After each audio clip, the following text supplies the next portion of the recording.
நல்ல கர்த்தாவே, எனக்கு என்னுடைய ஜனங்களுக்கு நீங்க என்ன சொல்ல போறீங்கன்னு கேட்கும்போது, அன்புல பெருகும்படியாய், தாளத்துல பெருகும்படியாய், அதிகமாக அபிஷேகத்துல பெருகும்படியாய், விசுவாசத்துல பெருகும்படியாய், சமாதானத்தில் பெருகும்படியாய், நம்பிக்கையில பெருகும்படியாய், நற்கிரையில பெருகும்படியாய், ஆசீர்வாதங்கள் பெருகும்படியாய் தேவனை கர்த்தர் இந்த நாளில் நம்மளோடு பேச இருக்கிறார். ஹல்லேலூயா. அப்போ என் ஆண்டவராகிய இயேசுவின் நாமத்தினால கர்த்தருடைய வார்த்தை 1 தெசலோனிக்கர் புத்தகம் 4ஆம் அதிகாரம் 10வது வசனத்தை யாராவது ஒருவர் சத்தமாய் வாசிங்க. 1 தெசலோனிக்கர் 4ஆம் அதிகாரம் 10வது வசனம்.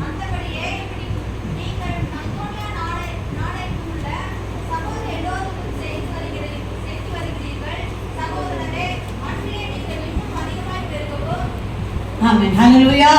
அப்போ இந்த மக்கதோனியாவில் போகும்போது தேவனுடைய தாசனாகிய எல்லா ஊழியக்காரர்களும் ஒன்று சேர்ந்து அன்புல பெருகி இருக்கிறாங்க.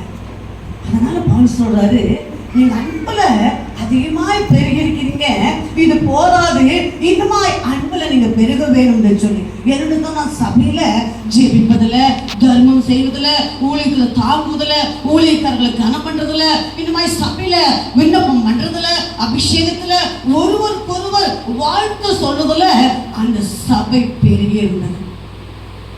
இந்த நாள்ல கூட அன்பு தணிஞ்சு போச்சு. அன்பு என்னாச்சுங்க? தணிஞ்சு போச்சு. ஒரு பிரைஸ்லாம் சொன்னா, உனக்கும் எனக்கு முன்பாக நடுவில் இருக்கிற ராஜாவுக்கு நம்ம பிரைஸ் சொல்லணும். ஆனா அந்த பிரைஸ் கூட சொல்ல நம்ம என்ன பண்ணிடுறோம், இவங்க தானே அப்ப சொல்லலாம் அப்படின்னு சொல்றதுல ஒண்ணு மட்டும் தெரிஞ்சுக்கங்க. ஆத்மாவில், இந்த ஆத்மாவில் ஆவியானவருடைய அன்பு இருந்தால் மட்டும்தான் ஒருவருக்கொருவர் அன்பு செய்ய கிருபை வரும். ஹல்லேலூயா, ஹல்லேலூயா. அன்பு இல்லைன்னா உண்மையாலுமே நம்ம ஸ்தோத்திரம் பண்ண மாட்டோம். ஏன்னா நம்ம ஆவில் இல்லை, நம்ம ஆத்மாவில் இல்லை, கிருபையில் இல்லை, தேவ அன்பில் இல்லை, தேவன் நேசிக்கிற அன்பில் இல்லைங்க. அதனாலதான் அந்த அன்பு வரும். ஆனா கர்த்தர் இன்னைக்கு உங்களையும் என்னை பார்த்து அன்புல பெருகுங்க. ஹல்லேலூயா. அன்பு சகலத்தையும், அன்பு அழுக்காருக்குள்ள, அன்பு பெருமை பாராட்டாது, அன்பு பொய் சொல்லாது, அதாவது தன்னலத்தை நாடாது, பிறர் நலத்தை நாடு. ஹல்லேலூயா. அப்ப பாருங்க, அன்பு, தேவனுடைய அன்பு நமக்குள்ளா இருக்கும் பொழுது முதலாவது ஸ்தோத்திரம் சொல்லுவோம், கனம் பண்ணுவோம். ரெண்டாவது அவங்கள நேராய் தானாய் போய் ஸ்தோத்திரங்க, நல்லா இருக்கிறீங்களா, உங்களுக்காக நான் எதுக்காக ஜெபிக்கணும், உங்க பிரச்சனை என்னன்னு கேட்கணும். இது அதிக பிரசங்கத்தனம் இல்லை, அன்பு. ஐயோ, நான் என்னைய நல்லா வச்சிருக்கிறாரு, இந்த சகோதரனுக்கு என்ன பிரச்சனைன்னு தெரியல, என்ன காரியம் தெரியல, அவங்கள கேட்டு நான் ஜெபிக்கிறேன். மேலாக இவங்களுக்கு இந்த பிரச்சனை இருக்குன்னு தெரியும், ஆனாலும் எனக்கு அறியாத ஏதோ ஒரு பாரம் அவங்களுக்கு இருக்கும், அதனால அவங்கள கேட்டு நான் ஜெபிக்கணுங்கிறதான அந்த அன்பு நம்ம. ஹல்லேலூயா, ஹல்லேலூயா.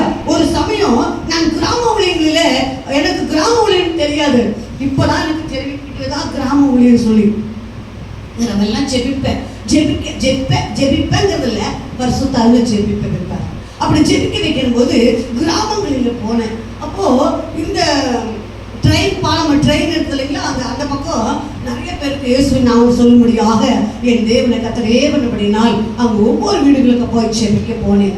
அப்போ ஒரு வீட்டில் போகும்போது பயங்கரமான ஒரு துர்வாடை. அம்மா யாராச்சும் இருக்கிறீங்களா, இயேசு உங்களை நேசிக்கிறார், அம்மா யாராச்சும் இருக்கிறீங்களா, இயேசு உங்களை நேசிக்கிறார் அப்படின்னு சொன்னேன். ஒரு தழுத்த குரல், யாருமா நீங்க, யாரும் வரமாட்டாங்களே, நீங்க யாருமா, செய்து உள்ள வாங்கம்மா, கொஞ்சம் தண்ணி எடுத்துக்கணுங்கம்மா, பசிக்குதுமா அப்படிங்கிற ஒரு தழுத்தெழுத்த குரல். அப்போ நான் போனேன், உள்ள போனேன். அப்போ பார்த்தா அவங்களுக்கு பிள்ளைகள், 2 பிள்ளைங்க எல்லாம் திருமணம் செஞ்சு போயிட்டாங்க. இவங்களுக்கு கர்ப்பப்பையில கேன்சர் வந்தனால ரொம்ப பெருகி, அதாவது ரத்த ஓட்டம் வந்து அவங்களே எழுந்து குளிச்சு, அவங்களே எழுந்து துணை காய வச்சு சாப்பிடுறதுக்கு வழி இல்லாம பசியோடு படுத்திருக்காங்க. அப்படியே நொந்து போயிருக்கிறதே. அப்ப எனக்குள்ளாக தேவன் எனக்கு ரொம்ப சுத்தத்தை பார்ப்பேன். தண்ணி சொப்பு தண்ணி பார்ப்பேன், நிறைய காலையில் சுத்தம் பார்ப்பேன். ஆனால் அங்கே போகும்பொழுது தேவன்கிட்ட கேட்டேன், இயேசுவே இயேசுவே, என் தேவனை கர்த்தருடைய நாமத்தினால ஒரு நாள் நான் தாய் இல்லாதபடி தகப்பன் இல்லாதபடி அனாதையா இருக்கும் பொழுது நான் கைவிடப்பட்ட நிலைமையில் இருந்தான். நான் எப்படி இருப்பேன்னு எனக்கு தெரியாது. ஆனால் என் தேவனை கர்த்தருடைய நல்ல நிலைமையில வைத்திருக்கிறேன். உமக்கு நான் பேசு சுவாமி. ஆனாலும் இந்த வாசம், இந்த அந்த அந்த அருவருப்பு எல்லாம் என்னை விட்டு போகட்டும் ஆண்டவரே, ஆண்டவரே போகட்டும். ஒரு அன்னை தெரேசாவுக்கு ஒரு கிருபை தந்திருக்கிறேன். நானும் அனாதையா அநேகருக்கு நான் என்னை வளர்த்திருக்கிறாங்க. நானும் முதியவர்களை, பெரியவர்களை, அனாதைகளை எல்லாருக்கும் உதவி செய்யணும்னு சொல்லி எனக்குள்ள ஒரு பாரம் வச்சிருக்கிறீங்க. இது முதல் காரியமா இருக்கட்டும் சொல்லி நான் போனேன். மடன்னு அவங்களை தண்ணியை வச்சு குளிக்க வச்சேன். வீடெல்லாம் அசிக்க, ஒரு பக்கம் கக்கா இருக்குது, துணி இருக்குது, எல்லாம் வச்சு அனுப்பப்படாதபடி கழுவுனேன். அவன் அம்மாவை குளிக்க வச்சேன். உட்காந்து அதுக்கு முன்னாடி அடுப்புல ஒரு டம்ளர் அரிசி போட்டு கொதிக்க வச்சேன். அவங்க ஒண்ணுமே இல்லை, ஆனா அரிசி இருந்துச்சு, கொதிக்க வச்சேன். அதுக்கு ஒரு பாடேன். நான் உட்கார்ந்து அவங்களை கட்டி அணைச்சு சொன்னேன், இயேசு உங்களை நேசிக்கிறாருமா, அதனால தான் உங்கள்கிட்ட வந்தேன்னு சொன்னேன். அதனால தான் உங்கள்கிட்ட வந்தேன். தேவனை கர்த்தர் உங்களை அன்பு செய்தபடினால்தான் நான் இங்க வரும்படியாக தேவனை கர்த்தர் அழைத்திருக்கிறார் என்று சொல்லி அவங்களுக்கு இயேசு நாமத்தை சொல்லி அவங்களை கஞ்சி வச்சு ஊட்டி விட்டு ஜெபிக்க ஆரம்பிச்சேன். ரட்சிப்பு வந்துருச்சு, கர்த்தருடைய மகிமை வந்துருச்சு. தேவ அன்பு சகலத்தையும் போடும்படியாக கிரியை இல்லாத விசுவாசம், செத்த விசுவாசம், அப்பேற்பட்டதான மகிமையினால என் தேவனை கர்த்தர் இன்னைக்கு நினைக்கும் போதும் அன்னைக்கு ஊழியர்கள் இல்லையே, அந்த விதமான ஊழியர்கள் இல்லையே என்று சொல்லி கலைஞ தவிப்பதும் இரவெல்லாம் ஜெபிப்பதுண்டு. ஆண்டவரே, இப்ப கிராமங்களில போக முடியலையே, என் சரீரம் பலம் எழுந்து போயிடுச்சு, என்னால் நடக்க முடியலையே, எங்க யாருக்காக ஜெபிக்கணும்னு சுத்தமானா சொல்லுங்க ஆண்டவரை, நான் ஜெபிக்கணும்னு சொல்லி ஜெபித்து கொண்டிருக்கிறேன். தயவுசெய்து யாரும் தூங்காதீங்க. கனவத்தை நாவி இயேசுவின் நாமத்தில் வெளியேறுவதா. அந்த பக்கத்துல காமா தட்டு தட்டு ராணிமாவை தட்டு ராணிமாவை இயேசுவின் நாமத்தை சொல்றேன். இன்னைக்கு ஆலயத்துல இந்த காதுகள், இருதயங்கள் திறக்கப்பட்டு கர்த்தருடைய வார்த்தை உங்களுக்குள்ளாக போக வேண்டும் என்று சொல்லி தேவன் விரும்புகிறார். அப்படின்னா அன்புகளை அன்பிலே நீங்கள் இன்னும் பெருக வேண்டும் என்று சொல்லி விரும்புகிறார். அன்பு பெருகின உண்மையாங்க.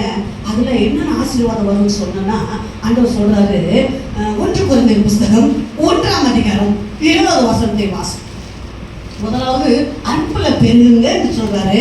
இரண்டாவது வரங்களில் பெருங்க அப்படிங்கிறார்.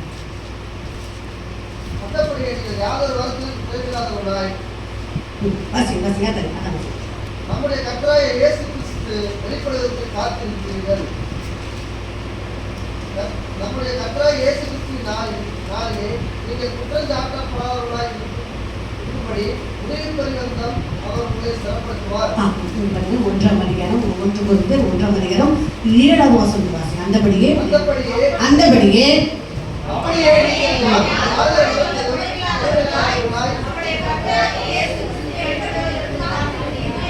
காத்திருந்து கீழ்ப்படி.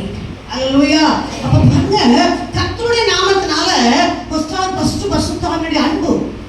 அன்புங்கிறது பரிசுத்தாவினுடைய வரத்துல ஒரு வரம். அப்ப அன்பு பெருகுச்சுன்னா வரங்கள் பெருகும். யாராவது இஷ்டப்பட்டிருக்கிறீங்களா? எனக்கு பரிசுத்தாவின் வர வேணும், எனக்கு ஆவின் வர வேணும், சுகமாக்குற வர வேணும், பிசாசு ஓட்டுற வர வேணும், இந்த மாதிரி கூட தேடுகிற அறிவு வர வேணும்னு கேட்டிருக்கிறீங்களா? ஆனால் என் ஆண்டவராகிய இயேசு சொல்றாரு, அன்புல நீங்க இஷ்டப்பட்டீங்கன்னா பரிசுத்த ஆவின் வரங்களை நீங்க தேடணும்னு சொல்லி. என்னங்க கடவுள், கஷ்டம், தொழில் பிரச்சனை இதே எங்க வாட்டி வதிக்குத.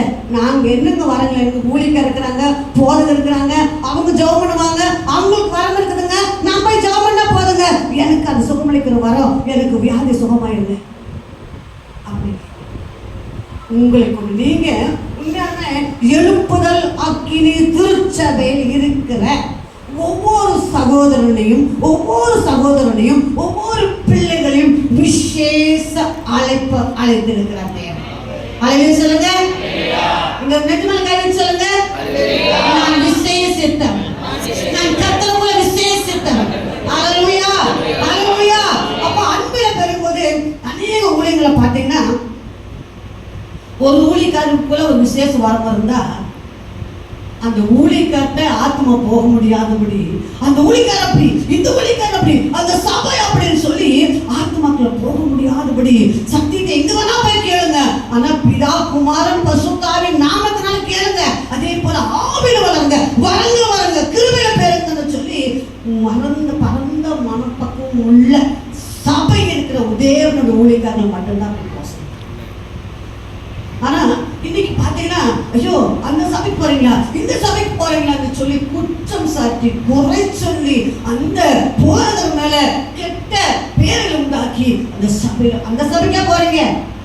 அவங்க ஒரு மாதிரி, எந்த மாதிரி அந்த சகோதரி ஒரு மாதிரி இப்படி சொல்லி சொல்லி சபையில ஒரு எழுப்புதா நான் போறதும் குருட்டு வழி காட்டுன்னு சொல்லிட்டு ஆண்டவர்.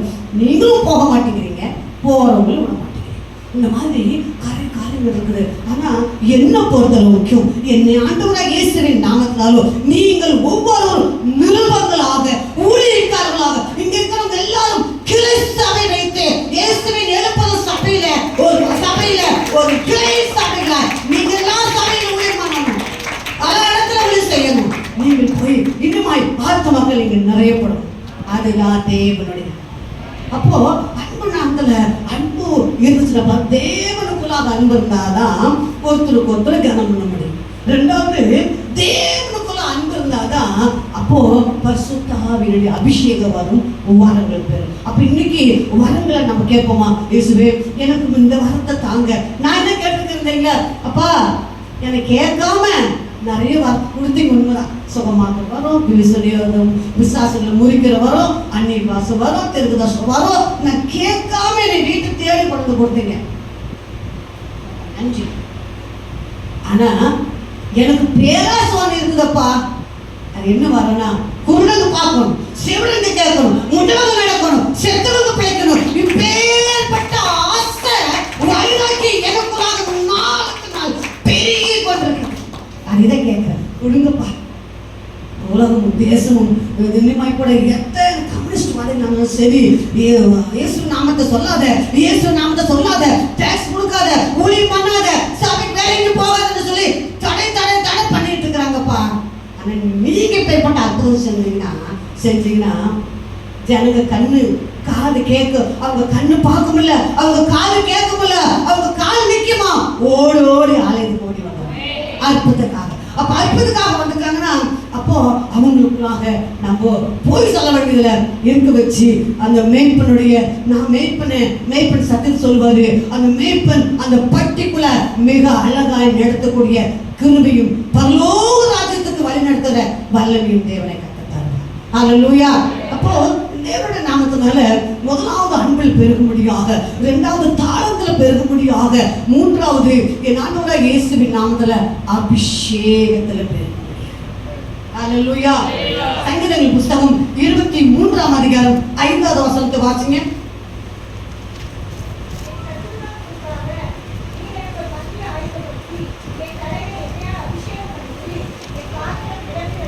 அல்லேலூயா. என் சத்துருக்களுக்கு முன்பாக எனக்கு ஒரு பந்தி ஆயத்தப்படுத்தி என் தலையில எண்ணெயினால் அபிஷேகம் பண்ணி என் பாத்திரம் நிரம்பி வழிகிறது. அல்லேலூயா. அபிஷேகம் முகங்களில் முறிக்கும், அபிஷேகம் கத்துக்களை அறுக்கும், அபிஷேகம் நம்ம வாழ்க்கையில பாருங்க அட்ரஸ் இல்லாம இருப்போம், முகவரி இல்லாம இருப்போம், பட்டா இல்லாத பூமியா இருப்போம். ஆனால் கர்த்தருடைய கனமுள்ள வல்லமையுள்ள அபிஷேகம் ஒரு மனுஷனுக்கு இருந்துச்சுன்னா அவனுக்கு தேவனை கர்த்தர் ஒரு முகவரி கொடுக்கிறார். இந்த அண்ணாத அம்மான்னு கூப்பிடல, அப்பான்னு கூப்பிடல, இந்த 58 கிராமங்களிலும் இயேசுவின் நாமத்தை சொல்ல பாக்கிட்ட தேவன் கொடுத்தார். அது மாத்திரமல்ல, எந்த இந்த 58 சபைகளிலும் இயேசுவின் நாமத்தில் சொல்ற வந்து ரட்சிக்கப்பட்ட எல்லா விசுவாசிகளை அங்கங்கிருந்து வரது கஷ்டம் சொல்லி இந்த சோமர் பட்டணத்தில் 52 சபைகளிலும் இயேசுவின் நாமத்தினால ஆத்மாக்கள் ஒவ்வொரு சபைக்கு அனுப்ப தேவன் தயை பாராட்டினார். அப்போ நடுவே யாருனாலும் அம்மாவா, சகைமரி அம்மாவா, பல்லவளத்து அம்மாவா அப்படிங்கிறதான அந்த காரியங்கள்ல அவங்களோட இயேசு இருக்கிறார். அவங்களுக்குள்ள விசேஷம் வல்லமை இருக்கிறது சொல்லி என் தேவனை கர்த்தத்தாமே கீர்த்தியும் புகழ்ச்சியுமாய் இந்த அபிஷேகம் ஒரு குப்பையில் இருக்கிற மனுஷன் பார்க்கிற விதமா இல்லைங்க. என் தேவன் அவனை விசேஷ விதமாய் வழிநடத்துகிறார். ஹல்லேலூயா. இயேசுவின் நாமத்தினால ஒவ்வொரு எனக்கு நீங்களும் நானும் பாருங்க, ஒரு வியாதி வந்துச்சுன்னா எனக்கு வியாதி வந்துச்சுன்னு சொல்லி போகிறாங்க. ஆனால் ஒண்ணுங்க இப்படின்னா பிசாசு பண்ணுவான், ஜெபிக்கவே முடியாது. இந்த பிரச்சனை, வியாதி பிரச்சனை, கடன் பிரச்சனை போட்டு பூதகரமா இந்த சிந்தனையில வைத்து அதுவே யாராச்சும் பேசினாலும் உள்ளத்து நிறைய வாய் பேசுன்னு சொல்றாங்க. அவங்களும் பேசுவாங்க, நம்ம சொல்லுவோம். நம்மளுக்கு இருக்கிற கஷ்டத்தை துக்கத்தை நம்ம எல்லாரும் உளறிட்டு இருப்போம். அதுதான் உள்ளம் நிறைந்திருக்கிற வேதனை, உள்ளம் நிறைந்திருக்கிற துக்கத்தை என்ன பண்ணிடுவோம் அப்படியே சொல்லுவோம். என் அருமையான தேவஜனமே, ஆனால் என் அன்புரை இயேசுவின் நாமத்துல கேட்க செவிகளவன் கேட்க கடவன். இன்றைக்கு ஆண்டோட நாமத்துல சொல்ற, ஆண்டோட நாமத்துல அபிஷேகம் நிறைந்து ஜெபிக்கும் போது வியாதியா, அதாவது நம்மளை தொடர்ந்து வர பாவமா, தொடர்ந்து வர சாபமா, எல்லாவற்றையும் இயேசுவின் நாமத்தில் முறியடிக்க தேவன் கிருபை பாராட்டுவார். ஹல்லேலூயா. போன மாசம் ஒரு பக்கம் போயிருந்து ஜனத்துக்கு. அப்போ அங்க போத்தனூர், அந்த போத்தனூர்ல ஒரு 12 வயசு பையன், அவனை பார்த்தா 15 வயசு 11 வயசு பையன் 15 வயசு பையனா இருப்பான் பார்த்தா. ஆனா அவங்களுக்கு இருந்து ரட்சிக்கப்பட்டு சீர்சுக்கு போயிருக்கிறாங்க. அந்த பையன் எப்ப பார்த்தாலும் சாப்பிடுவானா, சண்டை போடுவானா, ஸ்கூலுக்கு போறதுவானா, குளிச்சு சாப்பிட்டு என்னென்ன வேணுமோ சாப்பிட்டுட்டே இருப்பானா. கடைசியில அந்த ஸ்கூலுக்கு போறான் போது அவசரமா புறப்பட்டு போவானா. பாதியில வண்டியில குதிச்சு, டேய் அறிவு கட்டவனே, என்னை ஸ்கூலுக்கு கூட்டிட்டு போறேன், பார்க்கலாம் மாட நான் படிப்பேனா, நான் நீ பாக்குற முடியாதுன்னு சொல்லி அந்த ரோட்ல எல்லாரும் பார்க்குற மாதிரி கல்லெடுத்து வீசுவானா, கெட்ட வார்த்தை போடுவானா, கீழே கொடுத்து பெருவானா. அங்க இருக்கிறதான எல்லா முஸ்லீம் ஏரியா அவங்க சொல்லுவாங்களா, ஐயோ பாவங்க பையன் ஏன் இப்படி பண்ற, அப்பா அம்மா நல்ல அப்பா அம்மா நல்ல குடும்பமாச்சே, இப்படி உங்க அப்பா அம்மா டீச்சர் வாத்தியாராச்சே, இந்த பையன் இப்படி பண்றான்னு சொல்லி எல்லாரும் அப்படியே பார்த்து வேதனை பண்ணுவாங்களா, கலங்குவாங்களா. எப்படிங்க உங்க பையன் இருக்கிறா, எப்படிங்க சமாளிக்கிறீங்கன்னு சொல்லி ஜெபிக்கவே முடியாதா, அப்படி கலந்துட்டாங்க. ஒரு நாள் இயேசுவின் நாமத்தினால நாங்கள் ஒரு பக்கம் போயிருந்தேன், அவங்களை அறிமுகமாச்சு. இயேசுவின் நாமத்தினால அந்த பையன் மேல கை வச்சு ஜெபிக்கும் போது அந்த முதுகெலும்புல அந்த அசுத்தாவி நிக்குது, சர்ப்பத்தினாவி நிக்குது. அது எப்படி படுதுன்னா இப்படியே போய் கால் ரெண்டு தூக்கிடுச்சுங்க, கை ரெண்டு புஷ் புஷ் அப்படி 2 கால் தூக்கி படுத்துட்டு இந்த 2 கை என்ன புஷ் எழுதி சீர்தாமா, பக்கத்துல வந்த கொத்திடுவேன் அப்படிங்கிற மாதிரி அது சேட்டை பண்றாங்க பிசாசு வல்லவன்.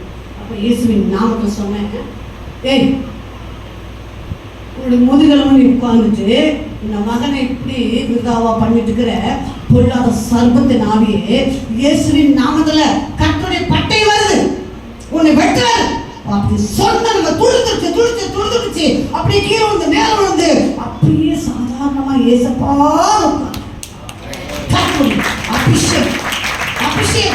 அபிஷேகம் முகங்களை முடிக்கும், அபிஷேகம் தட்டுகளை. ஹல்லேலூயா. எனக்கு பலவீன ஜாஸ்தி, பலவீன சோர்வு.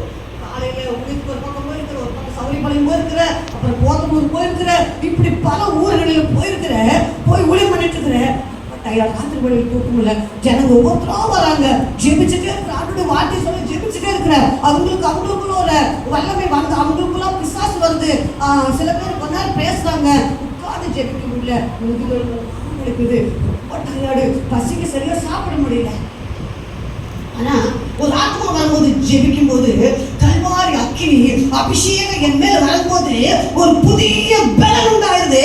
என் பேர் சத்துல வாடா பார்க்கலாம், வாடா என் இயேசு என்ன பெரியவனானே, என் தெய்வனை பெரிய வாடா பார்க்கலாம்.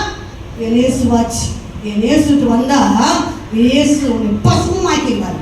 உலகத்தில் இருக்கிற என் தேவன் பெரியவன், உன்னை விட அவர் பெரியவன் அப்படின்னு சொல்ற அளவுக்கு அதனால ஏதாச்சும் வியாதி வந்துச்சா, ஏதாச்சும் பலவீனம் வந்துச்சா, அல்லது மாமிச சிந்தனை அதிகமா இருக்குதா, அல்லது உங்களுடைய சரீரத்துல பெருகணும் இருக்குதா, அல்லது விழுந்து போன அந்த பாவம் உங்களை மேற்கொள்வதா, நல்ல வேதத்தை வாசிங்க, அபிஷேகம் இழந்து செய்வீங்க, பிசாசு எதிர்த்து இல்லைங்க அவங்க வைக்கப்பட்டு ஓடிப்பாங்க. ஹல்லேலூயா. அப்போ நம்மளுக்குள்ளாக தேவனை கர்த்தர் அபிஷேகத்தை கொடுத்திருக்கிறார். ஆனா சத்துரு என்ன பண்ணுவான் தெரியுமா? ஐயோ, இவன் ஜெபம் பண்ணானே என்னை மிதிச்சிருவானே, இவன் ஜெபம் பண்ணா என்னை கொட்டிடுவானே, இவன் ஜெபம் பண்ணா என்னை அழிச்சிருவானேன்னு அழுக ஆரம்பிச்சிருவான். அப்போ அவன் நினைச்சு யோசனை பண்ணுவான், இவனுக்குலாம் என்ன பலன் இருக்குது, ஏன் இச்சை பலன் இருக்குதுடா, அதனால இவனுக்கு இச்சையை வச்சு சிந்தனையில கொண்டு வந்து இவனை ஜெபிக்க முடியாம பண்ணிடலான்னு சொல்லி அப்படியே அழைச்சிட்டு. சில பேர் வைராக்கியம் இருக்குதா, ஐயே இவர் யாரையும் மன்னிக்க மாட்டான்டா, இந்த வைராக்கியம் இருக்கிற இந்த வைராக்கியத்தை நிமித்தம் மன்னிக்காத நிமித்தம் இவன் அப்படியே அவங்க மேல நினைச்சு ஜெபிக்காம வேத வாசிக்காம பண்ணிடலான்னு சொல்லி பண்ணிடலாம்.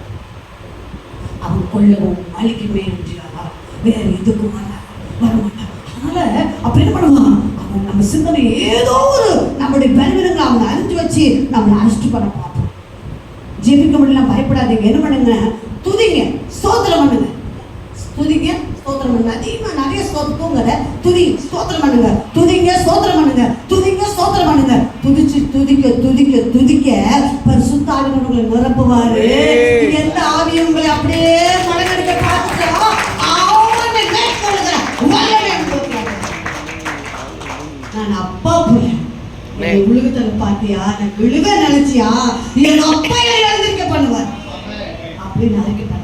அடிக்கடி சொல்லுங்க, என்னை பலப்படுத்துற கிறிஸ்துவினால் எல்லோருக்கும் செய்ய பலனுண்டு சொல்லுங்க.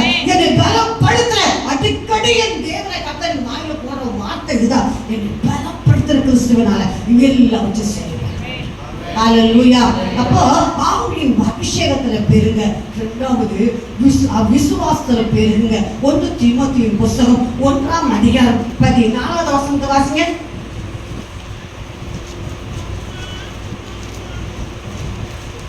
1 தீமோத்தேயு 1ஆம் அதிகாரம் 14வது வசனம். நம்முடைய கர்த்தரின் கிருபை கிறிஸ்து இயேசுவின் மேல் உள்ள விசுவாசத்தோடும் அன்போடும் கூட என்னிடத்தில் பரிபூரணமாய் தெரிகிறது. ஆமென். ஹல்லேலூயா. பாருங்க, அன்பு வந்துச்சுன்னா அபிஷேகம் வருது. அபிஷேகம் வந்தா என்ன வருதுங்களா, விசுவாசம் வருதுங்களா. அந்த விசுவாசத்துல தேவ கிருபை பூரணமாய்.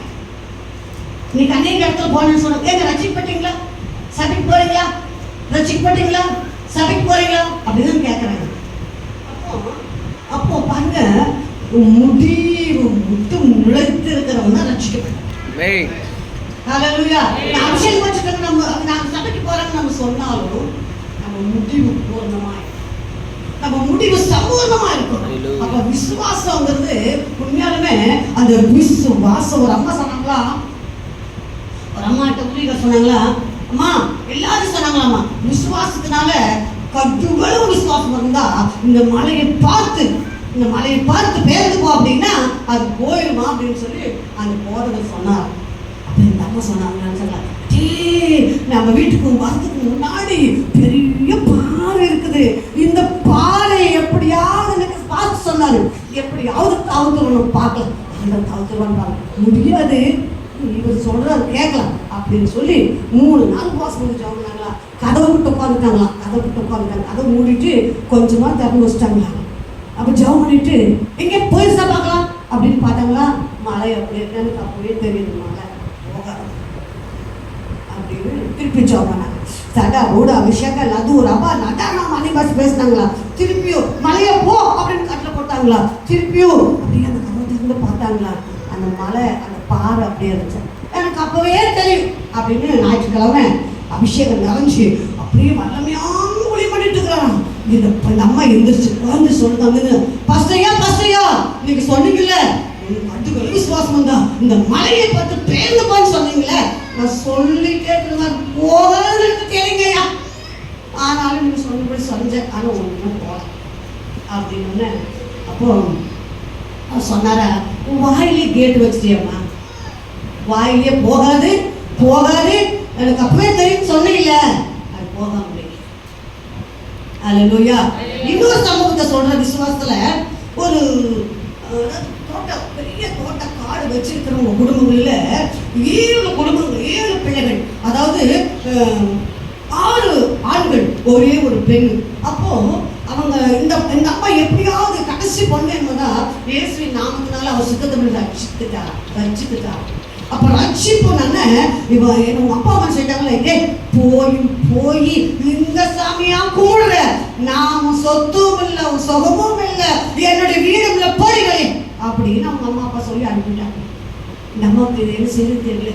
பாஸ்டர் சொன்னாங்க, அம்மா கர்த்தர் உங்களோட இருக்காரு, நீங்க சொல்லுங்க, எனக்குள்ள இருக்கிற பெரியவர்னு சொல்லுமா, கர்த்தர் எனக்குள்ள இருக்கிற பெரியவர்னு சொல்லுமா, உங்களுக்கு தாயும் தகப்பனும் சகோதரமா இருப்பாங்க, கவலைப்படாதீங்க, தைரியமா இருக்குன்னு சொல்லி அவங்களோட உபவாசம் பண்ணி ஜெபம் பண்ணிட்டு அவங்களுக்கெல்லாம் சத்தியத்தெல்லாம் சொல்லி அவங்களை பலப்படுத்திட்டே இருந்தாங்க. இப்படி ஒரு சின்ன வீட்டுல வாடகை கொடுத்து அவங்க சாப்பிட்டுருந்தாங்க. ஆனா ஒவ்வொரு நாளும் அபிஷேகத்தை நிறைஞ்சு சொன்னாங்க. இயேசு மேல ரொம்ப அன்பா இருந்தாங்க. அதிகமா வேதத்தை வாசிப்பாங்களா, நிறைய நாள் பட்டியா இருப்பாங்களா, சாப்பாடு இல்லாம ஒண்ணுமே இல்லை. ஏதாவது அவங்க அத்தனை தோட்டக்காடு வச்சிருக்கிறாங்க. ஆனா சில வீடுகளில் ஏதோ அவங்களுக்கு தெரிஞ்ச தோட்டத்து வேலையை போய் செய்வாங்களாமா. அப்ப அந்த காசை வச்சு சாப்பிட்டு வாங்கி கட்டிட்டு இருந்தாங்களா. ஆனா ஜெபிப்பதில் அபிஷேகத்தை நிறைய ஜெபிக்கிறதுல வேத வாசிப்புல குறையவே மாட்டாங்க. கஞ்சி தனியா இருந்தாலும் சுடுதண்ணி வச்சு குடிச்சிட்டு ஜெபம் பண்ணுவாங்க. அப்பேற்பட்ட விசுவாசியே பண்ணாமா. அப்போ எல்லாத்துக்கும் பாவம் பிரிச்சாங்களா. பாவம் பிரிக்கும் போது அவங்க அம்மா அப்பா பாவம் பிரிக்கும் போது எல்லாத்துக்கும் தண்ணி உள்ள ஏரியா, பூமி, நல்ல தோட்டம், காடு எல்லாத்துக்கும் பிரிச்சு கொடுத்துட்டாங்களா. அந்த அம்மாவுக்கு ஒரு மலை பிரதேசத்தை, ஒரு மலை, அந்த அம்மா சகோதரி ஒன்றும் என்ன பண்ண முடியும், பெரிய மலை, அந்த மலையை கொடுத்தாங்க. இதை வச்சு போய்ச்சாலும் செத்து போனாலும் சரி, போய் 3 ஆணி தொங்கல் ஏசு போய் பிடிச்ச அந்த சாமினுக்கும் உன்னை காப்பாற்றுமோ, நீ என்ன பண்ணுவேன்னு தெரியல, வச்சுக்கோ இந்த இடத்தன்னு சொல்லி ஒரு மலை தேசத்தை கொடுத்துட்டாங்க. அதாவது மலை இருக்கிறாங்க. அப்படி நம்ம செஞ்சுட்டே இருந்தாங்க. அப்போ ஒரு நாள் பெரிய அதாவது டீம், அந்த டீம் எப்படின்னா மலைகளில் அந்த ரெஸ்டாரண்ட்ல வைக்கிறாங்க இல்லைங்களா. அப்போ அவங்களுக்கு திடீர்னு இந்த மலையை அவங்க ஜெபிச்சுட்டே இருக்கிறாங்களே, அந்த மலையை அந்த ரெஸ்டாரண்ட் செய்யறவங்க அந்த மலையை பார்க்குறாங்க. இந்த மலையெல்லாம் உடைச்சி மண்ணெல்லாம் எடுத்து இந்த பாறையெல்லாம் உடைச்சி சரிசமமா பண்ணி அழகா ஒரு ரெஸ்டாரண்ட் கட்டலாம்னு சொல்லி அவங்களுக்கு ஒரு ஆசை. அப்போ ரொம்ப வருஷமா தேடுறாங்க, இந்த இடத்துக்கு யாருது, இந்த இடத்துக்கு யாருது, இது யார் இடம் அப்படின்னு ரொம்ப தூரமா கேட்டு வந்தாங்க. ஒரு நாள் கரெக்டாக கண்டுபிடிச்சிட்டாங்களா, இந்த அம்மாவோட சொத்து அப்படின்னு சொல்லி. அந்த அம்மா வீட்டுக்கு வந்து, அம்மா உங்க இடத்த நாங்கள் வச்சுக்கிறோம், இந்த மலையெல்லாம் இந்த மலையெல்லாம் நாங்கள் வச்சுக்கிறோம். இவர் இந்த அம்மா நினைச்சோமா, ஐயோ இந்த மலையை வச்சு என்ன பண்ண போறாங்க, வேலைக்காரெல்லாம் கூப்பிட்டு வேலை செஞ்சா கூட வேலை செய்ய மாட்டேங்கிறாங்க, இவங்க என்ன பண்ண போறாங்கன்னு தெரியலன்னு மனசுல நினைச்சாங்களா. ஆனாலும் அந்த அவிசுவாசமான காரியத்தை ஒதுக்கிப்போம் அப்படின்ட்டு என் ஏசு என்ன செய்ய ஆரம்பிச்சுட்டார். அப்படின்னு விசுவாசத்துல என்ன பண்ண போறீங்கன்னு போது, இது எப்போ நாங்கள் விட்டுச்சு அது சமமாக்கி இந்த மேடு, இந்த கல், இந்த பாறை, இந்த மரம் எல்லாத்தையும் தவிர்த்துட்டு சமமாக்கி இந்த இடத்தை எத்தனை ஏக்கரா இருக்குதோ அத்தனை ஏக்கரா அப்படி பணத்தை நான் உங்களுக்கு தந்துறேங்கன்னு சொன்னாங்க. அதுலேயும் பாருங்க, இந்த மரமெல்லாம் வெட்டி, இந்த மரமெல்லாம் வெட்டி இந்த மரத்துக்கு ஒரு ரேட்டு போட்டுடுறேன், இந்த பாறையெல்லாம் வெட்டி இந்த பாறையெல்லாம் எடுத்து இந்த பாறைக்கு ஒரு ரேட்டு போட்டு கொடுத்துட்றேன், இந்த மண் எடுக்கிறோம் இல்லை இந்த மண்ணெல்லாம் எடுத்து எவ்வளோ லாரி போகுதோ அத்தனையும் நான் உங்களுக்கு கொடுத்துறேன்னு சொல்லி சொன்னாங்க.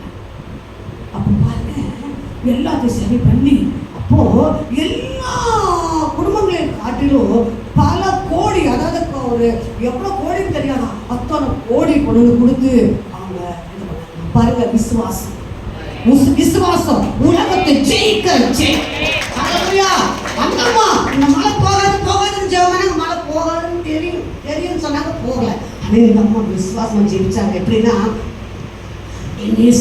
எனக்கு செய்ய நினைச்சது ஒரு நாள் தடைப்படாது, அவர் செய்ய நினைச்சது ஒரு நாள் தடைப்படாது. இந்த சூழ்நிலையை பெரிதாய் எனக்கு காணப்படலாம், பூதகரமாய் தெரியலாம், என் பிரச்சனை காட்டிலும் அவர் பெரியவர் என்று சொல்லி அவர் ஜெபிச்சுட்டே இருந்தாங்க. பெரிய காரியங்களை சந்திக்கிறார். விசுவாசம் நம்மளுக்குள்ளாக குறைந்திருக்கிறது. என் அருமையான தேவஜனமே, விசுவாசம் உலகத்தை ஜெயிக்கிற செயல். விசுவாசமே உலகத்தை ஜெயிக்கிற செயல். ஹல்லேலூயா, ஹல்லேலூயா. அப்ப அடுத்தது சமாதானத்துல பெருகும்படியாக தேவனை கர்த்தர்களோடு பேசுகிறார். 2 பேதுரு புத்தகம் 1ஆம் அதிகாரம் 2ஆம் வசனம்.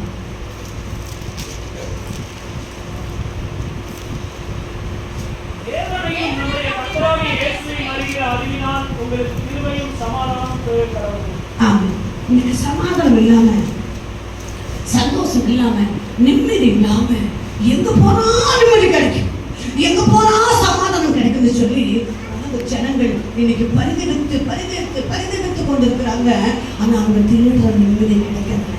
ஆனால் என் ஆண்டவராகிய இயேசுவின் நாமத்தினால உங்களுக்கும் எனக்கும் தேவனுடைய அன்பையும் சமாதானத்தை தந்திருக்கிறேன். என் சமாதானத்தை உங்களுக்கு விட்டு செல்லுகிறேன். என் சமாதானம் உங்களோடு இருக்கிறேன். சீசர்களா இயேசு சிலுவையில் அறையப்பட்டு அவர் உயிர் தெழுந்துட்டாரு. இவங்கெல்லாம் ஒவ்வொரு அறையில பயந்துட்டு அப்படியே உட்கார்ந்துட்டு இருக்கிறாங்க. ஐயோ இயேசு கொண்டுட்டாங்க, இயேசு எவ்வளவு அற்புதங்கள் செய்தாரு, எவ்வளவு வல்லமை நிறைஞ்சவரு, எவ்வளவு உண்மையில தெய்வம், அந்த தெய்வத்தை கொண்டுட்டாங்க.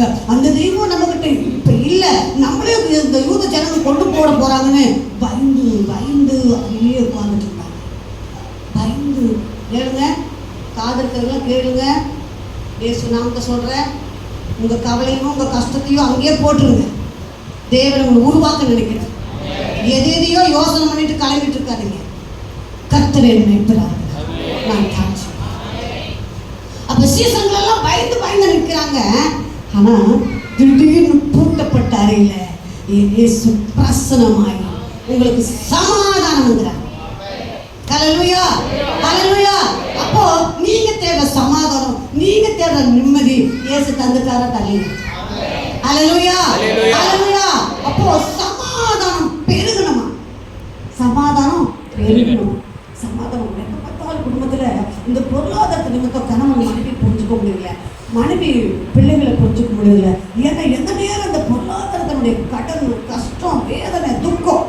அப்ப இந்த கடனுக்கு பின்னாடி ஒரு சமயம் பார்த்துக்கோங்க, இந்த கடனுக்கு பின்னாடி ஒரு பாரம்பரிய ஆவி, ஒரு அடிக்ட் பண்ற ஆவி கட்டி கட்டி கட்டி அதுல இருந்து விடுதலை ஆக்க முடியாதபடி வைக்கிற பொல்லாதவன் நிற்கிறான். அப்ப நம்ம என்ன பண்ணணும்னா இயேசுவின் நாமத்தினால கடனை வாங்கி வாங்கி வாங்கி வாங்குன்னு சொல்ற அந்த பொல்லாத ஆவியை இயேசுவின் நாமத்துல கட்ட உபவாசம் பண்ணி ஜெபிக்கணும். பொல்லாத கடன் வாங்குற ஆவியே, என்னை அடிக்ட் பண்ற ஆவியே, சமாதானத்தை, சந்தோஷத்தை, ஐஸ்வர்யத்தையும் ஆசீர்வாதத்தையும் எனக்கு கொடுக்காமல் வைத்திருக்கிறார். ஆனா என்னையே என்ன பண்ற? ஆசீர்வாதத்தை கெடுக்கிற, திருடுற, இந்த சமாதானத்தை திருடுற, சந்தோஷத்தை திருடுற, இந்த கடனை என்னை கட்டி வச்சிருக்கிற. அதனால கடனாவே என் சரீரத்தை விட்டு, இந்த உலகத்தை விட்டு, என் சிந்தனை விட்டு, என் வீட்டை விட்டு, என் சந்தனை விட்டு, என்னுடைய சந்தானத்தை விட்டு இயேசுவின் நாமத்துல போய் கட்டளை கொடு. அப்படி கட்டளை கொடுத்தீங்கன்னா நிச்சயமா சாத்தானை எதிர்த்து நில்லுங்க, அவன் வெட்கப்பட்டு ஓடி போவான். அதனால இந்த சமாதானம் இல்லை, சமாதானத்துக்காக இந்த சமாதானத்துக்கு விரோதமா உங்க குடும்பத்துல சமாதானத்துக்கு எடுக்கிறான், இந்த கடன் பொருளாதாரத்துக்கு எடுக்கிறான், வியாதியை கொண்டு வரா. இன்னுமா இதெல்லாம் வந்தோன்னா ஒருத்தருக்கு ஒருத்தர் அன்பு இருக்குது, தூரமா போனவங்களுக்கு அன்பு இருக்குது. ஆனா குடும்பத்துக்குள்ள வந்தா ஒருத்தருக்கு ஒருத்தர் ஏதோ வாழ்றீங்க, உங்க கண்ணிலேயே கசப்பா பாக்குறீங்க, உங்க இடத்துலயே அவங்களை கசப்பாவான வார்த்தையை பேசுறீங்க. அதனால இயேசுவின் நாமத்துல சொல்றேன், என் தேவனை கர்த்தருடைய நாமத்தினால அதை கட்டுங்க. பலவான முந்தி கட்டுங்க. பலவான முந்தி கட்டாம மரமாவுல பொக்கிஷத்தை திருட முடியாது. அப்ப ஒவ்வொரு மனுஷனையும் சமாதானத்தை, சந்தோஷத்தை, ஆசீர்வாதத்தை, நிம்மதியை, இந்த மாதிரி கூட ஆரோக்கியத்தை தர முடியாதபடி அவர் கட்டி வைத்திருக்கிறார். அப்போ உங்ககிட்ட அதிகாரம் வச்சிருக்கிறார், உங்ககிட்ட கர்த்தருடைய வேதத்தை கொடுத்திருக்கிறாரு, உங்ககிட்ட அபிஷேகத்தை கொடுத்திருக்கிறாரு.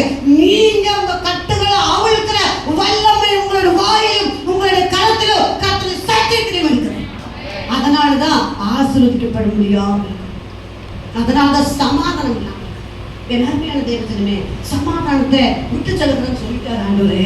ஆனா அந்த சமாதானம் இல்லை. என் தேவனை கட்டத்தாமே சமாதானத்துக்கு விரோதமா என்னென்ன பிசாசு உங்களுக்குள்ளாக, உங்க குடும்பத்துக்குள்ளாக, உங்க சிந்தனைக்குள்ளாக, உங்க இதயத்துக்குள்ளாக செயல்படுதான்னு கேளுங்க. ஆண்டவரே இந்தந்த ஆவி எனக்கு செயல்படுது ஆண்டவரை, எடுத்துக்குங்க, பேனா எடுத்துக்குங்க. ஆண்டவரே இந்த ஆவி எனக்கு செயல்படுது. இப்ப இயேசுவின் நாமத்துல இப்ப அக்கினி ஊற்றுங்க ஆண்டவரே, இந்த ஆவி அக்கினி ஊற்றுங்க ஆண்டவரே. ஹல்லேலூயா அப்படின்னு சொல்லி ஜெபிங்க. ஜெபிச்சுட்டு நான் ஆசீர்வதிக்கப்பட்டவன், பொருளும் ஆஸ்தியும் அந்தஸ்தும் எல்லாவற்றையும் என் தேவனை கர்த்தர் எனக்கு வைத்திருக்கிறார். எனக்கு நீ தேட முடியாது. சத்துருவே இயேசுவின் நாமத்தினால போப்பாளன்னு சொல்லுங்க. ஹல்லேலூயா. ஐஸ்வர்யத்தையும் கனத்தையும் சமாதானத்தையும் சந்தோஷத்தையும் என் தேவன் வைத்திருக்கிறார். அப்போ அவைகள் அதிகாரமாய் நம்ம அந்த பிசாசை மறைவா உள்ள பிசாசை கட்டுனாதான் முன்னாடி வைத்திருக்கிற ஆசீர்வாதத்தை நம்ம சொல்றோம். ஹல்லேலூயா, ஹல்லேலூயா. இப்ப நம்பிக்கை, ரோமர் புஸ்தகம் 15ஆம் அதிகாரம் 13ஆம் வசனம்.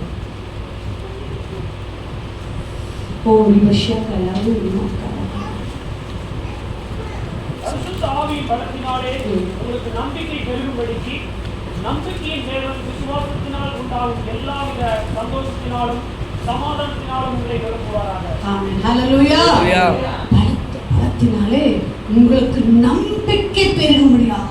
சில பேர் நம்பிக்கை பிசாசு திருடிடுறான். அவன் திருடுறவங்க நம்ம நம்பிக்கையை திருடிடுவா, விசுவாசத்தை திருடிடுவா, ஜெப நேரத்தை திருடிடுவா, ஆசீர்வாதத்தை திருடிடுவா, இந்த மாதிரி கூட நிம்மதியை திருடிடுவா. அதனால சமாதானத்தையும் சமாதானத்துல நம்பிக்கையில வளரணும்னா ஜெபிக்கணும், ஜெபிக்கணும், வேதத்தை வாசிக்கணும், வாக்குத்தத்தை வச்சு வாக்குத்தத்தை சொல்லி ஜெபிக்கணும். இயேசு நமக்கு முன்மாதிரி. சத்தம் பார்த்தீங்கன்னா இயேசுவை உப்புதவின் மேல் நிறுத்திட்டு யார் ஆசீர்வாதத்தை யார் கொடுக்குறது பாருங்க. இந்த சாத்தான் பண்றா, ஒரு நிமிஷம் எல்லா பூமியில எல்லாவற்றையும் காமிச்சிட்டு என்னை தண்டனிட்டு வணங்கினா இதெல்லாம் கொடுப்பாங்க. அந்த சொல்லிட்டாரு இயேசு நாமத்தினால, போ இதை பறிச்சு பார்க்க உனக்கு அதிகாரம் இல்லை, போ அப்படின்னு சொல்லி கர்த்தருடைய வார்த்தை கொண்டு சாத்தானை செய்தார். உபவாசம் பண்ணி 40 நாள் உபவாசம் செய்தாரு. உடனே வந்து சொல்றான், ஐயோப்பா பசியா இருக்கிறீங்க, 40 நாள் பாஸ்டிங் இருக்கிறீங்க, தண்ணி குடிக்காம இருக்கிறீங்க, உபவாசம் வந்து இருக்கிறீங்க, நீங்க பசியா இருப்பீங்க, உளுந்துருவீங்க. அப்ப பாருங்க, நீங்க உளுந்துருவீங்க, சோர்ந்துருவீங்க, சீக்கு வந்துடும், பலவீனம் வந்துடும். ஒருத்தர் சொல்லலாம், அது நம்மளை பலவீனப்படுத்துறது. சொல்லுங்க, ஒருத்தர் வியாதி இருக்கிறாங்க வச்சுங்க, அது ஒண்ணும் இல்லை, பயப்படாத, நீ ஜெபம் பண்ண, சோத்திரம் பண்ணிட்டு செய்யு, சோத்திரம் பண்ணிட்டே துதி, சோத்திரம் பண்ணிட்டே ஜெப தண்ணி குடி, சோத்திரம் பண்ணிட்டு பைபிள் வாசி, ஆண்டவனை பலப்படுத்துவார். அந்த வியாதி உனக்கு வராது அப்படின்னு சொல்லி பாருங்க. அது வராது. ஜீவனும் மரணமும் நாவில் மறுத்தத்தில் நம்ம எதை சொல்றோமோ அதே செய்யும் பிசாசு. அப்ப பிசாசு நம்பிக்கையின் சிறகுகளை அரணுக்கு திரும்ப, நம்பிக்கையின் சிறகுகளை அரணுக்கு திரும்ப. அப்ப இந்த சிறகு அடிக்கடி சோர்வு, சிறகு நல்லா தான் இருக்குது, சோர்வு, ஜெப குறைவு, சாமியமாய் கூட குழப்ப, இதெல்லாம் இந்த சிறகு உடைச்சு வச்சிருவோம் பிசாசு. ஆனாலும் அரணுக்குலையா இயேசுங்கிற அரணு, வசனம் என்ன அரணு, ஆலயம்ங்கிற அரணு இருக்குது இல்லைங்களா? இந்த அரணுக்குள்ள வந்து கர்த்தருக்குள்ளாக உங்களை அப்படியே வச்சுக்கணும். அப்படி பலத்த கரங்கள் அடங்கிடுங்க. அவர் உங்களை உயர்த்த முடியாது, பலத்த கரங்கள் இருங்க, அப்போது அவங்களை ஆசைப்படுங்க. அல்லேலூயா. அப்ப பாருங்க, நம்பிக்கையில நம்ம பெருகணும். சில பேர்ல சோர்ந்து டாக்டர் சொல்லுவாங்க, ஹாஸ்பிட்டல் போய் அட்மிட் பண்ணியிருப்பாங்க. சொல்லுவாங்க, அதாவது அவங்களுக்கு போயிடும், உயிர் 2 நாள் முன்னாடி போயிருக்கும். என்ன சொல்லிடுவாங்க, உங்களை பணம் கட்டுங்க, ஏங்க ஒரு ஊசி 60,000 ரூபாய்ங்க, இந்த ஊசி போட்டால் அவர் பிழைச்சிருவாங்க. இவங்க நினைப்பாங்க, என் பஸ் எப்படியாவது, என் பையன், என் குடும்பம் எப்படியாவது பிழைக்கிட்டவங்க சொல்லி என்ன பண்ணுவாங்க, அந்த பணம் கடனை வாங்கி இப்படியே வாங்கி அவங்க டாக்டருங்க ஷேர் பண்ணிகிட்டே இருப்பாங்க. ஆனால் அந்த மனுஷனுக்கு ஆக்சிடென்ட்டே வச்சுருப்பாங்க, அந்த மனுஷனுக்கு சும்மா தான் படிக்க வச்சு படுத்துதான் வச்சுருப்பாங்க. அந்த மனுஷனுக்கு போயிட்டு அந்த கர்த்தர் நினைச்சிட்டாரு, இன்னைக்கு அந்த மனுஷனுக்கு மரணம் அவர் உறுதிப்படுத்திட்டாரு. அந்த டாக்டருங்க இவன் மரணம் நினைச்சு உண்மைதான், ஆனா மருந்து மாத்திரைகள்லாம் பணத்தை வாங்கி சொல்லி. ஆனா அப்போ இந்த மனுஷன் என்ன பண்ணியிருப்பானா, ஞாயிற்றுக்கிழமை பார்த்து டைம் பார்ப்பான். ஐயோ டைம் இல்லையே, ஐயோ எப்போ ஜபம் முடியும், எப்போ சத்தியத்தை முடியும், எப்போ முடியும் சொல்லி இப்படி சத்தியத்தை பார்த்துட்டே இருக்கும். ஒரு நாளைக்கு நம்ம ஐசி வார்டில் இருக்கும்போது டாக்டர் சொல்லுவான், 23 மணி நேரம் தான், 24 மணி நேரம் தான், அதுக்குள்ளார ஏதோ ஒன்று நான் சொல்லணும் அப்படின்னு சொல்லி.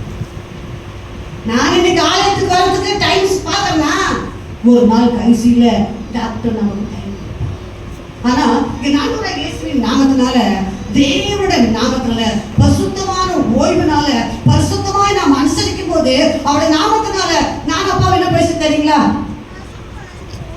அப்பா சொன்னது, நான் இறந்து நான் ஒரு சமயம் நான் இப்போ எல்லாம் இருக்க மாட்டேன், ஆண்டவர் ஒரு திட்டம் வச்சிருக்கிற, அந்த திட்டம் நிறைவேறாமல் நீ எடுத்துக்கொள்ள மாட்டாரு. ஆனால் நான் உனக்கு ஒன்று சொல்கிறேன், ஒரு சமயம் ஞாயிற்றுக்கிழமை நான் மறிச்சுன்னு வச்சுக்கோ, அழகாக குடி, பட்டு சிலையை கட்டிட்டு வீட்டை பூட்டி ஆலயத்துக்கு போயிடும், பயங்கத்து கூட சொல்லாத, மருமகிட்ட கூட சொல்லாத, அவங்களாம் பதறுவாங்க. வீட்டை கூட்டிட்டு ஆலயத்தில் போய் நல்லா உட்கார்ந்து ஆண்டோடைய வார்த்தை கேட்டு எல்லாரும் முடிச்சுட்டு நிற்கும் போது அவங்க போய் நின்று அறிவிப்பு, அப்பா எங்களுக்கு சொல்லு அப்படின்னு சொன்னார். அப்போ நான் சொன்னேன், நானாகட்டும் நீங்களாகட்டும் இயேசுவின் நாமத்தில் பரிசுத்தமான ஓய்வுனால என் சந்ததியோ பிள்ளையோ யாரும் ஞாயிற்றுக்கிழமை சனிக்கிழமை சாகக்கூடாது ஏசப்பா.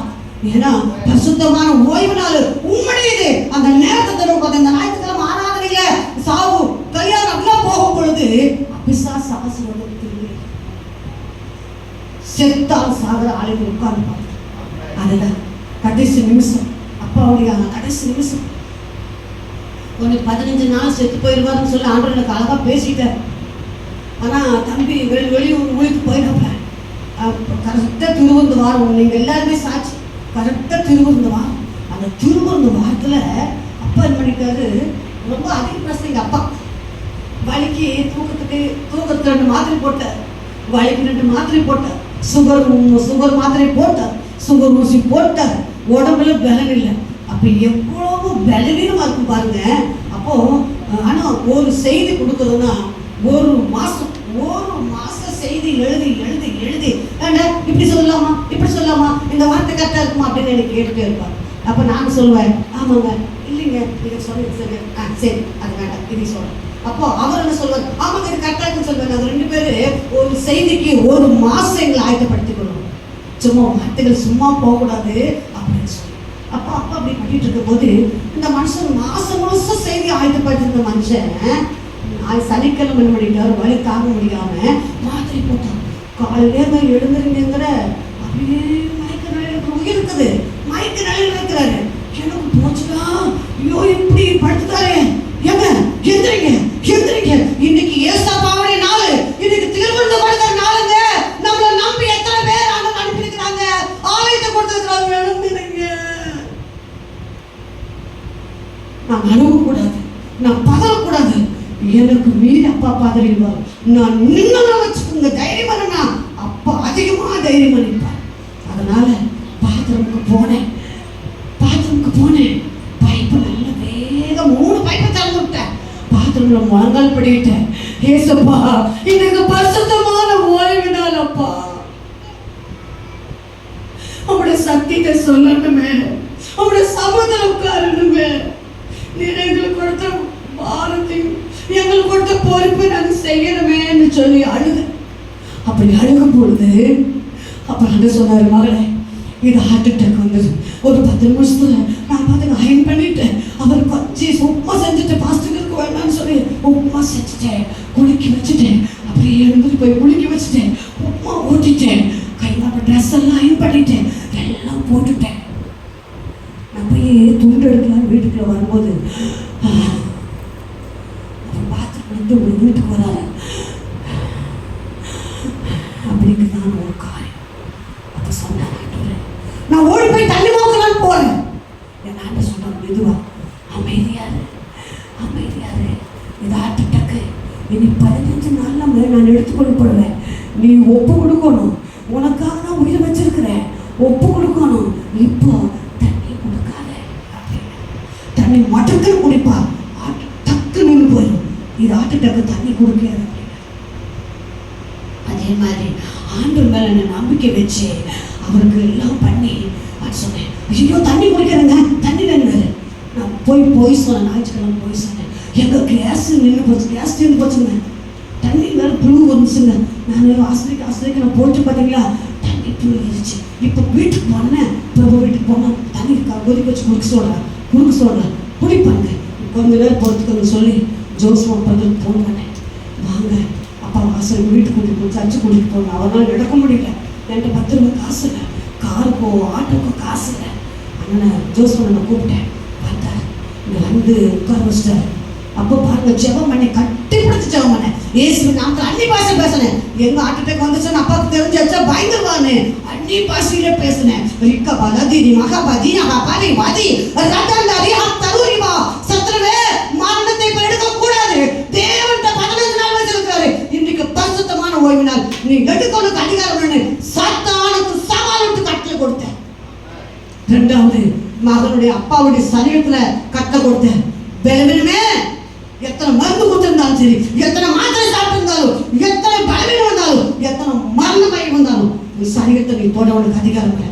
இப்ப இயேசுவின் நாமத்துல விலகு போ அப்பான்னு சொல்லி ஒவ்வொரு ரூபம் வச்சு கை வச்சு ஜெபம்னு தேவன் ஒரு பலத்தால் உடைகட்டினார். தேவன் பலத்தால் உடைகட்டினார். அதுக்கு பிற்பாடு ஜோசப்பனை வந்து உட்கார வச்சாரு. கடைசியாய் அப்பா சொன்ன வார்த்தை எனக்கு இன்னும் நினைவில் இருக்குது. உங்களுக்கு நினைவு இருக்குதுன்னு எனக்கு தெரியாது. அந்த பரிசுத்தமான ஓய்வுனால மத்திய எழுதும் நற்செய்தி 25ஆம் அதிகாரம் ஆயத்தப்படுத்தணும், ஆயத்தமா இருக்கணும். தேவனை கர்த்தர் மணவாளன் வருவார். அதனால நம்ம ஆயத்தமா இருக்கணும். பாவ அறிக்கையோடு பரிசுத்தமா இருக்கணும். அவர் எப்பவாலும் வருவாரு. நம்ம மரணத்துக்கு ஆயத்தமா இருக்கணும், பரிசுத்தத்துல ஆயத்தமா இருக்கணும், கர்த்தருடைய வார்த்தைக்கு ஆயத்தமா இருக்கணும் அப்படின்னு சொல்லி தேவனுடைய வார்த்தையை கொடுத்தார். திருவருந்துக்கு அப்பா உட்காந்துட்டாரு. நாங்கள் சப்பாத்தியெல்லாம் சுட்டு நாங்கள் வந்துட்டு ஒவ்வொருத்தருக்கும் நான் நேர வரிசையில் வர சொல்லிட்டேன். எல்லாரும் வந்து அவங்களுக்காக நான் திருவருந்து கொடுக்குறேன். தேவனை கற்றுக்க எல்லாரும் போயிட்டீங்க. போன பிற்பாடு பார்த்தீங்கன்னா திடீர்னு அப்பா காலு நல்லா அந்த காலு மூவும் கையுங்கள்லாம் புஷ்ஷுன்னு விங்கிருச்சு. ஒரு எட்டோட வைக்க முடியல. அன்னைக்கு காணிக்க 1200 ரூபாய் காணிக்க. என்ன பண்ணுறது தெரியல.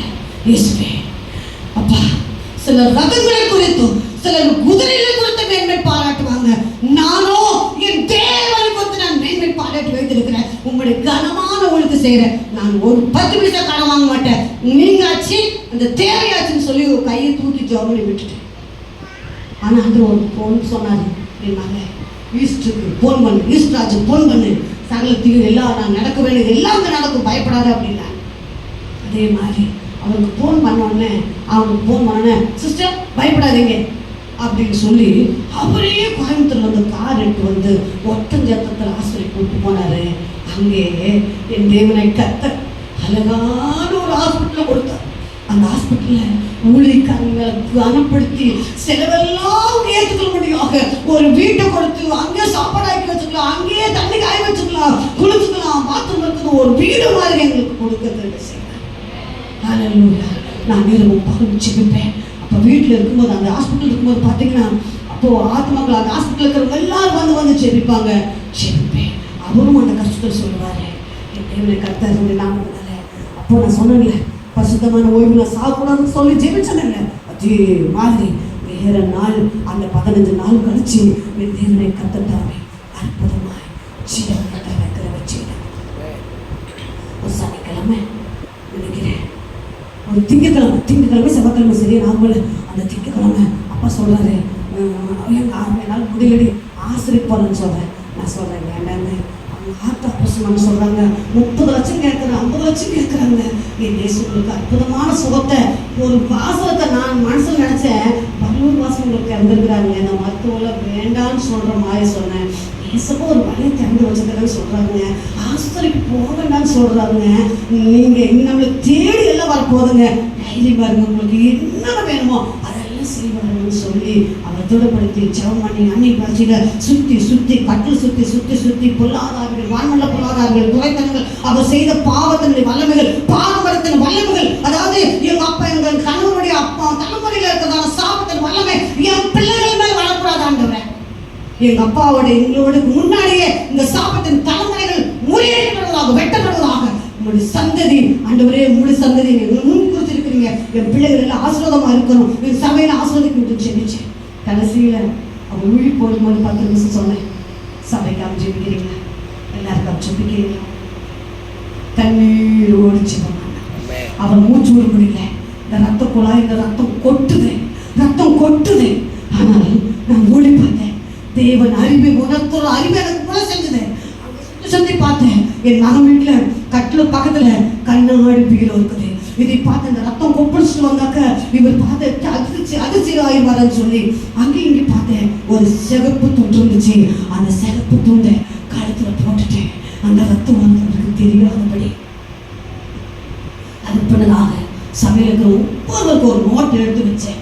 அந்த சபையிலுக்கு பேர் நாங்கள் எழுப்பிப்போம். விடிய காலையில் துதிச்சு ஸ்தோத்திரம் பண்ணி அன்னி பாசை பேசி ஆராதனை பண்ணி எல்லாம் முடிச்சுட்டு கடைசியில் ஒவ்வொருவருக்காக நாங்கள் ஜெபம் பண்ணுவோம். கை கோர்த்து முழங்கால் பிடிட்டு ஒவ்வொரு குடும்பத்துக்காக நாங்கள் ஜெபம் பண்ணுவோம். அப்படி ஜெபிக்கும் போது அவரும் ஜெபித்தார். கடைசி ஜெபிச்சு முடிச்சது ரொம்ப மூச்சு வாங்கி ரொம்ப டயர்ட் ஆகிட்டாரு. அது பாரு ஆசிரியர் கூட்டிகிட்டு போய் அப்படின்னு சரிங்க கோயம்புத்தூருக்குலாம் போவாங்க, நம்ம இந்த கவர்மெண்ட் ஆசிரியர் போகலாம் அப்படின்னு அந்த கவர்மெண்ட் ஆசிரியருக்கு கூட்டிகிட்டு போனேன். அவரே நிறைய மூலிகார்களுக்கு அவரே அந்த கஷ்டத்தோடு ஃபோன் பண்ணிட்டார். நான் ஒருத்தி என்ன பண்ணுவேன், இவளுக்கு ஒன்றும் தெரியாது அப்படின்னு எல்லாத்துக்கும் மூலிகார்களுக்கும் ஃபோன் பண்ணிட்டாரு. அப்போது சரி நாங்கள் எல்லாருமே ஆஸ்பத்திரிக்கு போகிறோம், ஆஸ்பத்திரி போகிறவங்க ஃபோன் பண்ணிட்டோம், ஆஸ்பத்திரிக்கு போகிறோம். டாக்டர் என்ன கேட்குறாரு மா, ஏன்னா அவங்க மேலே வடிகிறது ஒரு விதமான வேர்வை, மரணத்தினுடைய வேர்வை. அன்னைக்கு தான் பார்த்தேன் ஒரு மாதிரி குளம்னு அப்படியே வடிஞ்சு வந்துட்டே இருக்குது, மூச்சு முடியாம அப்படியே மூச்சுக்காக ஏங்குறாரு. நம்மளுக்குலாம் இயற்கையா ஆக்சிஜன் வச்சிருக்கிறாரு. ஆனா அந்த மரண நேரத்துல அந்த ஆக்சிஜன் கிடைக்காம மகன் படாது பாடுபட்டார். டாக்டர் கேட்கறாரு அம்மா என்ன பண்றது, அம்மா என்ன பண்றது? அப்ப நான் சொன்னேன் சார் அவர் ஆஸ்பத்திரிக்கு போகணும்னு சொல்றாரு, அதனால 108 நான் சொல்றேன் டாக்டர் 108 கூப்பிடுங்க, கோயம்புத்தூருக்கு போகிறோம் அவர் பாடுங்க அப்படின்னு எனக்கு சொன்னேன். ஆஸ்பத்திரி போகணும்னு சொல்கிறாருங்க அப்படின்னு அப்படி 108 ஆனால் அந்த மரணத்துக்கு முன்னாடி ஊசியெல்லாம் போடுவாங்க இல்லைங்களா, உடம்பு கெட்டாமல் இருக்கிறது, அது என்னென்னமோ முதலுதவிலாம் பண்ணி ஹாஸ்பிட்டலில் வைக்கிறாங்க. 108 வச்சுட்டாங்க. 108 வச்சோன்னு பாருங்க அவருடைய சரீரம் அந்த போட்டுக்கிறாங்க. நான் உட்காந்துருக்கேன், நான் உட்காந்துருக்கிறோம். அவர் மூச்சு முடியாம ஆக்சிஜன் அவரே கூட்டி கூட்டி கூட்டி கூட்டி வைக்கிறார். உட்காராரு எதிர்க்கிறாரு, ஆண்டவரே சுகத்தை கொடுங்க சுகத்தை கொடுங்கன்னு கேட்குற அறிவில்லாம கேட்குறேன். ஆண்டு சொன்னாரு, நான் சொன்னேன்ல நான் உங்களுக்கு 3 முறை அதாவது 3 வருஷத்துக்கு முன்னாடி நான் எடுத்துக்கிறேன்னு சொன்னேன், நீ தான் கேட்டேன். இப்போ நீ சுகபேன்னு கேட்குற, ஆயுஷ்வரன் கேட்குறேன். என் மகன் தாங்க முடியல நீ எடுத்துக்கொண்டு கேட்குறேன், அதனால அவனை தான் நான் எடுத்து போகிறேன், நீ அமைதியாக இருந்து என் சுத்தத்துக்கு அர்ப்பணி அப்படின்னா. அதுக்கு பாடு அதே இடத்துல உட்காந்து இயேசுவே என்னை மன்னிச்சிருங்க, உங்களுடைய சித்தத்துக்கு அர்ப்பணிக்கிறேன், இவர் படுகிற பாடு என்னால் தாங்க முடியலப்பா, உங்களுடைய கர்த்தால் திகட்டும் ஆண்டவரே, நீ என்ன சித்தமோ அதை நீ செய்யுங்கிறது சொல்லி சொன்னங்க. எங்கிருந்து வந்துச்சுன்னு தெரியாது, ஒரு ஒளி அப்படியே வந்து அவருடைய விழுந்து ஆட்டுக்குள்ள பூந்துருச்சு. ஆட்டுக்குள்ள போன முகங்கள்லாம் பிரகாசமாயிடுச்சு. அப்போ அவருக்குள்ளாக என் கையை பிடிச்சி என்ன சொன்னார் தெரியுமா, ஓடிவிடு நீ ஓட்டத்தை முடித்துக்கொண்டு ஜீவகத்தை பெற்றுக்கொள்ளேன்னு சொன்ன அந்த வார்த்தைப்படியாக என்னை இப்படி செஞ்சு நான் போயிட்டு வரேன் அப்படின்னு சொல்லி இப்படியே செய்வார். நான் என் மகன் உட்கார்ந்துருக்கேன். நம்பிக்கையில பெருகும் மரண சூழலும் தேவனை தூசிடக்கூடாது, மரண சூழலும் பத பத பத பதன்னு சொல்லி கலைக்கிறக்கூடாது. நம்பிக்கையில சொல்ல நான் பெரியவங்க சொல்லலைங்க, எனக்குள்ள இருக்கிற அந்த நம்பிக்கை விசுவாச அன்பு அவர் கொடுத்து நான் பெருக முடியாத அந்த சூழ்நிலை அறிவின் ஆவியானவர் ஞாபகத்தின் ஆவியானவர் என்னை கண்டித்து உணர்த்துறான ஆண்டவர் தைரியத்தை வச்சு தைரியமா இருந்து என்னை பாராட்டி என்னை நடத்துகிற ஆவியானவருக்கு நான் விட்டு கொடுத்தேன்.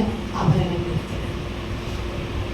ஹல்லேலூயா ஹல்லேலூயா ஹல்லேலூயா ஹல்லேலூயா. அப்ப நற்கிரைகள் பெறுங்கள். 2 காரியங்கள் நேரம் வச்சுங்களா. 2 கொரிந்தியர் புத்தகம் 9ஆம் அதிகாரம் 8ஆம் வசனம்.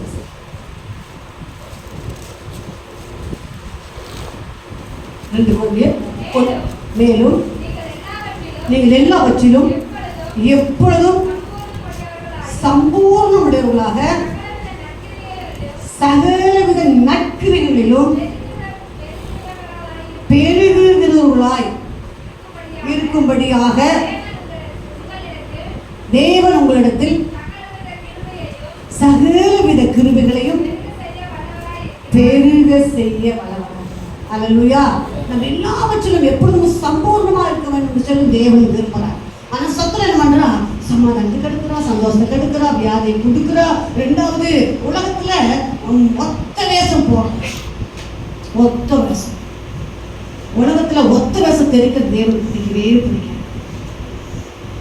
அது யாக்கோப்பு பார்த்து நீ யாரும் கேட்கற கடைசி நேரத்தில் கேட்டோன்னே கரெக்டா யாக்கோப்புன்னு சொல்றான். யாக்கோப்புன்னு எடுத்தேன். அவனை ஏமாத்தது உண்மைதான்.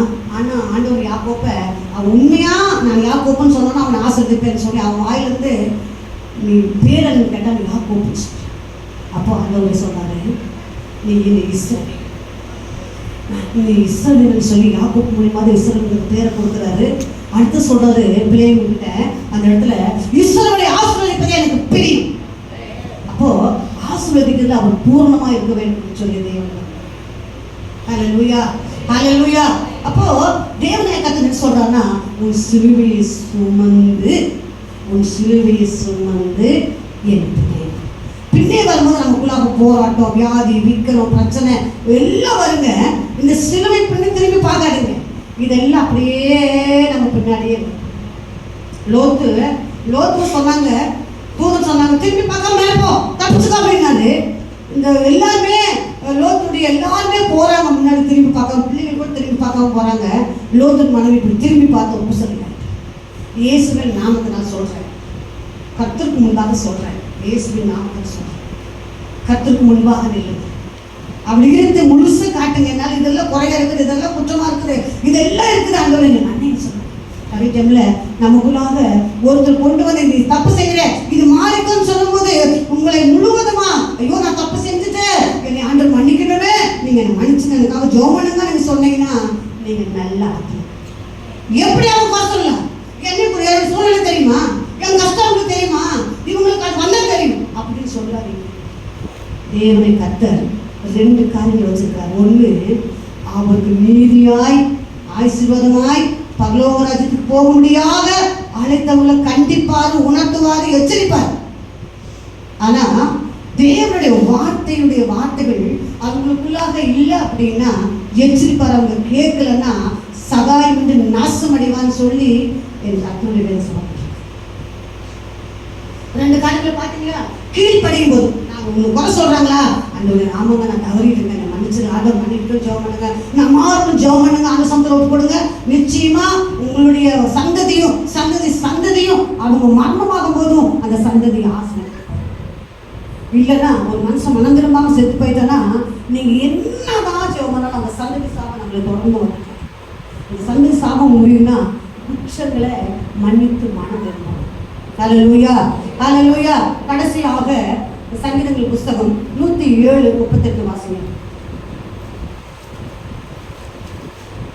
ஆசீர்வாதம் பெறுகிறது.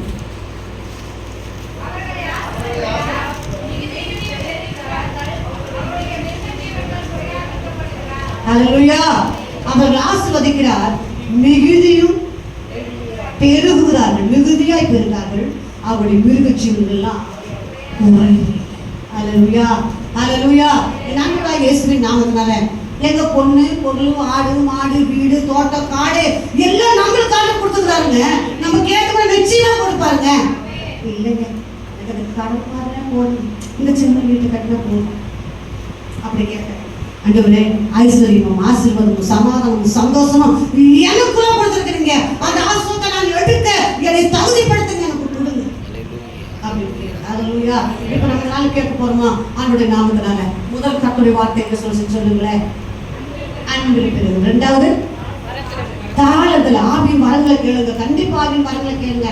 ஆவின் வரங்கள் இருந்துச்சுன்னா உங்க அக்கா பக்கத்துல கொஞ்சம் ஏதாவது உடம்பு சரியில்லைன்னா, எங்க ஏசு நல்லவருங்க, நான் ஜெபிச்சு சுகமாயிடுச்சுங்க, நான் உங்களுக்கு 5 நிமிஷம் ஜெபிக்கிறீங்களான்னு சொல்லி நீங்க வாயை தரங்க, ஏசப்பா நிரப்பிடுவாரு, அவங்களை சுகமாக்கிடுவாரு, அவங்க தானா சபைக்கு வந்துடுவாங்க. ஹல்லேலூயா. இப்படிதான் ஆத்ம ஆதாயம் பண்றதுக்கு தான் வாழ வேண்டும். ஹல்லேலூயா. விசுவாசத்துல பெருகணும், சமாதானத்தில் பெருகணும், மகிழ்ச்சியில் பெருகணும், நம்பிக்கையில பெருகணும், நற்கிரிகள் பெருகணும், ஆசீர்வாதத்தில் பெருகணும். ஹல்லேலூயா. அடுத்தது நம்ம பரிசுத்தத்துல பெருகணும். ஹல்லேலூயா. அப்போ கர்த்தருடைய நாமத்தினால நான் பரிசுத்தலா இருப்பது போல நீங்களும் பரிசுத்தலாக இருங்கள். பரிசுத்தம் இல்லாதபடி தேவனை தரிசிக்க முடியாது. பரிசுத்தம் இல்லாதபடி நம்ம ஜெபிக்கும் போது நம்ம ஜெபம் நம்ம மடியில் வந்து விழுந்துடும். சில வேளையில நம்ம மேல இறக்க வச்சு கேட்பா இருக்கலாம், ஆனா ஆழமான ஜெபம் நிலைவரமான ஆசீர்வாதத்தை தரமாட்டேன். அதுதான் சங்கீதக்காரர் சொல்றது, நிலைவரமான ஆவியை தாங்க, உங்களுடைய ஆவியை நிலைந்து எடுத்து போடாத, நிலைவரமான ஆவியை தாங்க. நீங்க சொல்லுங்க ஆண்டவரே, நிலைவரமான ஆவியை தாங்க, நிலைவரமான ஆசீர்வாதத்தை தாங்க, நிலைவரமான சமாதானம் தாங்க, நிலைவரமான சந்தோஷத்தை தாங்க, நிறைவான ஐஸ்வர்யத்தை தாங்க. ஹல்லேலூயா. நம்ம எல்லாரும் முழங்கால் படிடுமா?